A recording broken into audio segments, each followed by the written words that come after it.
આજના વિડીયોમાં એવા ઉપયોગી આઈડિયા શેર કર્યા છે કે તમારા ઘણા બધા કામ સરળ થશે, તમારો કિંમતી સમય અને મહેનત બંને બચશે। આ રીતના આપણે શરબતના બોટલ હોય કે પછી આપણે જે ઘણી પ્રકારના શરબત આવે ને, રૂ અફઝાના કે પછી મધના પણ હોય, તે આપણે છે ને ફ્રીજમાં ના રાખી શકીએ અને આપણે બહાર રાખીએ તો તરત જ લાલ કીડીઓ તેમાં જ આવી જતી હોય છે, તમે જોયું હશે। તો તેના માટે તમને એક સરસ આઈડિયા બતાવું છું। તમારે ગોળ હશે કે કોઈ પણ મીઠી વસ્તુ, મધ હોય કે કોઈ પણ વસ્તુ રાખવી હોય ને, તો તમારે શું કરવાનું, આ રીતે આપણે જે વિનેગર આવે છે ને, વ્હાઈટ વિનેગર, તે આપણે લઈ લેવાનું અને ત્યાર પછી આ રીતે કોઈ પણ રૂ છે ને નાનકડું, એ આપણે લઈ લેવાનું અને તેને વિનેગરથી આપણે છે ને ભીનું કરી લેવાનું। જો આ રીતે થોડુંક રૂમાં વિનેગર લગાવી લેવાનું। તમારે રૂ ના હોય તો તમે કોઈ નાનકડો કાપડનો કટકો પણ લઈ શકો અને ત્યાર પછી આપણે જે બોટલ હોય કે પછી ડબ્બો હોય ગોળનો, તેમાં આ રીતે આપણે તેને સરસ આ રીતે પોતાની જેમ આ રીતે ફેરવી લેવાનું। જુઓ, આ રીતે આપણે લૂછતા હોઈએ ને એ રીતે ઢાંકણ ઉપર અને તેની કોર ઉપર તમે કરી લેશો ને આ રીતે, તો તમારે ક્યારે પણ આ રીતે મીઠી વસ્તુ પર કીડીઓ નહીં આવે। આ રીતના આપણે રેડીમેડ શર્ટ હોય છે ને, કોઈના પણ બાળકોના હોય કે પછી મોટાના હોય, તેના જે ઉપર ગળામાં જે બટન હોય છે ને, આપણે ઇસ્ત્રી કરવા બેસીએ તો ઘડીકમાં બંધ ન થાય, તેનું જે છે તમે જોઈ શકો છો, ગાજ કેટલું નાનું છે, તેમાં આપણે નાખવા જઈએ તો આપણે નખ પણ દુખવા માંડે અને આપણે ખૂબ જ મહેનત તેમાં લાગતી હોય છે।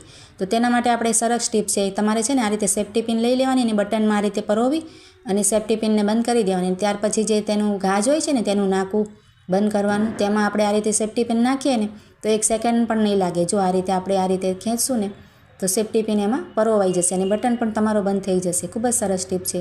તો આ રીતે બાળકો ક્યારેક રેડીમેડ બહારના શર્ટ પહેરતા હોય ને, તેને પણ તમે આ રીતે કરી શકો, જો તમારા આપણે નખ ક્યારેક દુખતા હોય તો।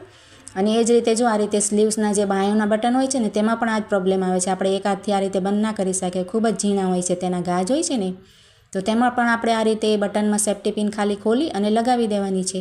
તેમાં આપણે કાણામાં પરોવાની નથી, ખાલી બટનમાં ઉપર જ લગાવી અને ત્યાર પછી ગાજમાં આ રીતે નાખી અને આપણે આ રીતે કરશું ને તો ફટાફટ થઈ જશે। જો આ રીતે આપણે મહેનત પણ નહીં અને સમય પણ બચી શકાય।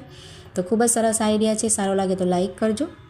પછી જો આ રીતના આપણે જે છાશ વલોવવાના હોય છે ને, તેના પણ હેન્ડલ તમે જોયું હશે કે નીકળી જતા હોય છે, આ રીતે જૂના થાય ને તો માંજવા બેસીએ તો તેના માટે છે ને આ રીતની પ્લાસ્ટિકની નાની પોચી હોય ને, કોથળી, તે લઈ લેવાની અને તેને કટ કરી કાતરની મદદથી એક નાનકડો આ રીતે કટકો જ આપણે કટ કરવાનો છે અને ત્યાર પછી તેનું જે આ હોય છે ને હેન્ડલ જેવું, તેની ઉપર આપણે વીંટાળી દેવાનું સરસ। જો આ રીતે આપણે જરાક કઠણ હાથે કરશું ને તો ખુલે નહીં અને સરસ તેનું કવર થઈ જાય। જુઓ, ભાગ છે ને તેનું, અને આ રીતે થઈ જાય એટલે આપણે તેનું જે છે ને બંધ કરવાનું, તે આપણે સરસ ઢાંકી દેશો ને તમે તો એકદમ કઠણ થઈ જશે। તમારે કેટલું પણ જૂનું થશે ને તો પણ આ પાછો નીકળશે નહીં। જુઓ, ખૂબ જ સરસ આઈડિયા છે, તમે ટ્રાય કરીને જોજો। ત્યાર પછી જો આ રીતના આપણી પાસે ન્યૂઝપેપર તો ઘણા બધા ઘરમાં હોય છે, તો આજે તમને એનું કવર બતાવું છું, તમને ખૂબ જ ઘણા બધા ઉપયોગમાં કામ આવશે। જુઓ, આપણે છે ને આ રીતના કોઈ પણ સ્ટીલનો ડબ્બો કે આ રીતના પ્લાસ્ટિકની બરણી હોય ને મોટી, આ સાઈઝની, એ આપણે લઈ લેવાની। તમારે મોટી સાઈઝની બનાવવી હોય ને કવર તો મોટો પણ બને, આપણે ડસ્ટબિન માટે પણ આ રીતના કવર બનાવી શકો। જુઓ, અને તેને છે ને આમાં અંદર પેપરમાં નાખી અને આ રીતે વીંટાળી લેવાની ગોળ ફરતે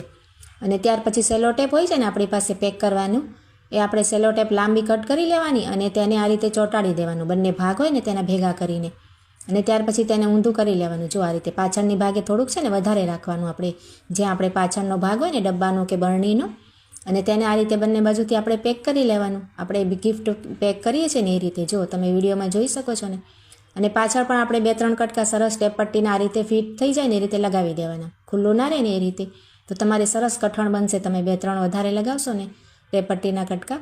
હવે જો આ રીતે સીધી કરી લેવાની અને આપણે જે બરણી કે ડબ્બો હોય ને તેને આ રીતે તરત જ નીકળી જશે। જુઓ, આ રીતે આપણે કાઢીએ ને અંદરથી તો નીકળી જાય ને સરસ આપણે પેપરનું આ રીતે કવર બની જશે। જુઓ, આપણે આમાં શાકભાજી પણ રાખી શકાય કે કચરાની ડોલમાં પણ આ રીતે નાનકડી ડોલ હોય તેમાં પણ રાખી શકો, અને મોટું બનાવો તો મોટી ડોલમાં પણ આવી જશે અને તેને આ રીતે અડધું ફોલ્ડ કરીને નાનું પણ કરી શકાય અને તેમાં શાકભાજી ભરી શકાય। જો ફ્રીજમાં આપણે બટેટા, ડુંગળી બહાર રાખવા હોય તો તે પણ તમે રાખી શકો। ન્યૂઝપેપર હોય એટલે તેમાં બટેકા કે ખરાબ પણ નહીં થાય, તમારે ડુંગળી પણ પાણી તેનું શોષાઈ જાય ને એટલે, અને આ રીતે કવર બનાવીને ટમેટા કે લીંબુ વગેરે રાખી શકો। ત્યાર પછી જો આ રીતના મારી પાસે છે ને અહીંયા ગ્લુ ગનની જે સ્ટીક આવે છે ને તે છે, પણ આપણી પાસે ગ્લુ ગન ના હોય ને તો પણ તમે આને કોઈ પણ વસ્તુ તમને ચોંટાડવી હોય ને તમારી પાસે ફેવિકોલ કે ફેવિક્વિક ના હોય ને તો આપણે છે ને આ રીતે મીણબત્તી બાળી લેવાની અને જે આ ગ્લુ ગનની સ્ટીક છે ને આ રીતે ટ્યુબ, તેને આપણે આ રીતે ઉપર રાખવાની, તો ગરમ થઈ જશે ને તો તમે જો આ રીતે તમને ઢાંકણમાં તેનું ટપકું કરીને બતાવું છું, આ રીતે એક જ ટપકું તમે કરશો ને તો કોઈ પણ વસ્તુ તેમાં તમે ચોંટાડી શકશો। જો અહીંયા મેં માટીનું જૂનું જે વધારાનું પડ્યું હતું ને તેવું આ રીતના કોડિયું લઈ લીધું છે અને તેની ઉપર આ ઢાંકણને પાછળની ભાગે ચોંટાડી દીધું છે। જુઓ, ખૂબ જ સરસ રીતે સ્ટીક થઈ જશે, તમારે નીકળશે નહીં। જુઓ, ફેવિક્વિક જેવું જ આ કામ કરશે. અને આ જો આપણે તેમાં મીણબત્તી રાખી શકાય. આપણે મીણબત્તી બાળીને જ્યાં ત્યાં રાખતા હોઈએ તો મીણબત્તી ઢોળાય અને તેના દાગ પણ ન નીકળે અને આપણે સાફ કરવાની મહેનત પણ કરવી પડે. તો તમે આ રીતના કોડિયામાં જૂનું આપણી પાસે પડ્યું હોય તમે મીણબત્તી આ રીતે બાળીને રાખી શકો. ખૂબ જ સરસ ટીપ છે. અને આ રીતે જે ગ્લુગનની આવે છે ને સ્ટીક, તે પણ આપણે ઘરમાં રખાય, ખૂબ જ સસ્તી આવે છે. તો આપણે ક્યારેક પણ કામ લાગે. જુઓ અહીંયા આપણી પાસે ચોંટાડવાનું ન હતું તો પણ આપણે આ રીતે ઢાંકણને સરસ રીતે ચોંટાવી દીધું છે. તો આઈડિયા સારા લાગે તો લાઇક કમેન્ટ જરૂર કરજો.